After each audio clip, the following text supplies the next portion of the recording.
Hey y'all, welcome back to the Quietest Kept podcast. I am your host, Shawnti Refuge, aka Journal Bay, and today we're diving into boundaries, one of the most necessary yet difficult things to set in our lives.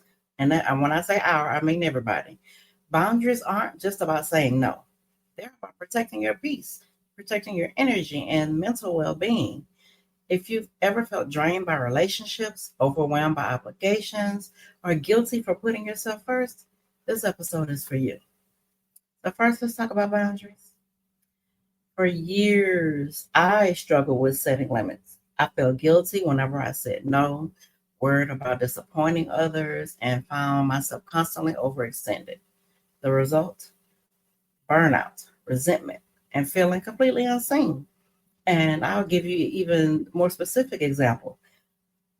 My mom. I don't know why. I felt like I couldn't tell her no about anything. So anything she asked for, anything she wanted me to do, it was always yes, yes, yes. And I think now that I'm talking about it, I think it was me feeling like if I told her no, I would be disrespecting her. And I don't want to disrespect my mom, but child, it took my wife Angela to tell me, hey, you keep saying yes, but then you get an attitude about the things you're doing. And, it's not supposed to work like that. You could tell your mama no. It's okay to tell her no. And I felt so bad. I'm like, oh my God, no, I can't tell my mama no. I'm going to hell if I tell her no. And, it took her support for me to finally start saying no. Now let me tell you, the first time I told my mama no, after I told her no, we got off the phone and I cried.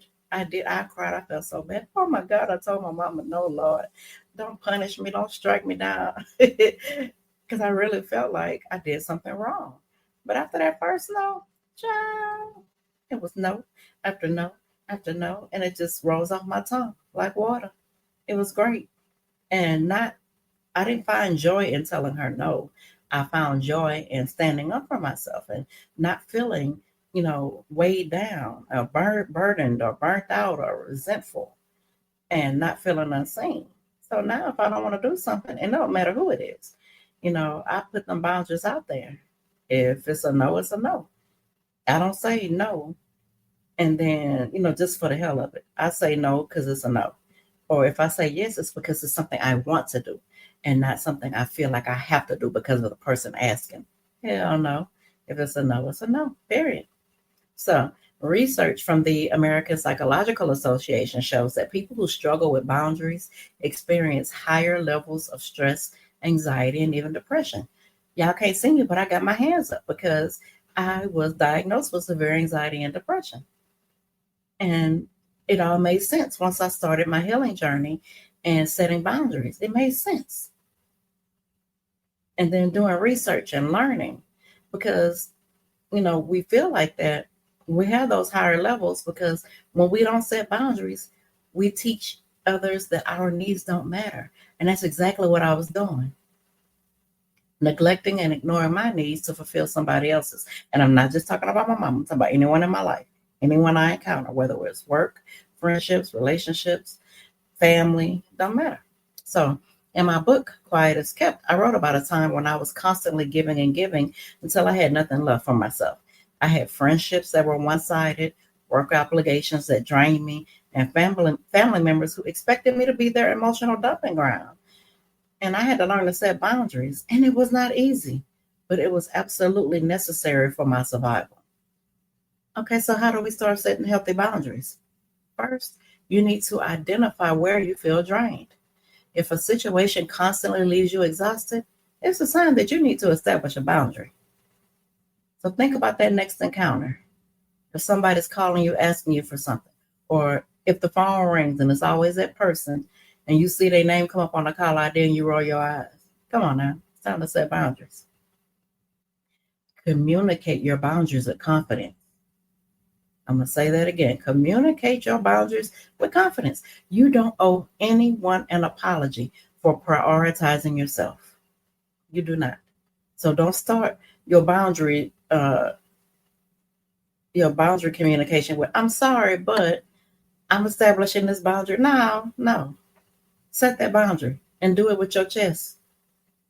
Be confident with it. And like I said, but not everybody's going to like your boundaries. So the people who get an attitude or get mad or say you being mean, those are the people who's taking advantage of you. So I need you to stand firm when people push back, because somebody's going to push back. You're going to have some people that respect your boundaries. Okay, I get it. Thank you for letting me know. And other people are going to be like, who you think you is? And da-da-da-da, and give you plenty of attitude.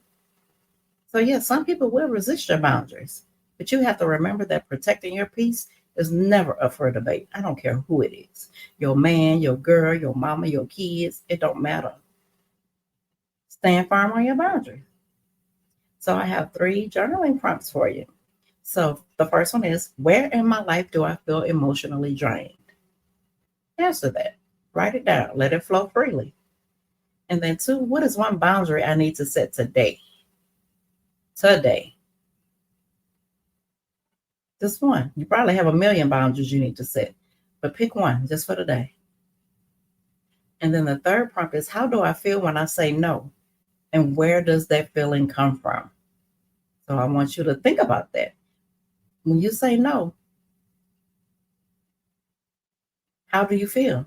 And where does that feeling come from? Like I mentioned earlier, when I had to tell my mom no, I felt bad because, oh my God, how dare you say your mama no? I didn't know I could. But yes, you can. And where that feeling came from is I felt like I was disrespecting her by telling her no, because I've never told her no before. So you take that prompt and you answer it for yourself. And I just want to close with this. You deserve relationships and spaces that respect your limits. And if this episode resonated with you, share it with somebody who needs to hear it. And don't forget to visit ShawntiRefuge.com for more journaling resources, and grab a copy of my best-selling book, Quiet as Kept, to help you navigate your healing journey. Until next time. I'm throwing up the peace sign like y'all can see me. Just imagine me throwing up the peace sign, because I just did it. Talk to y'all later.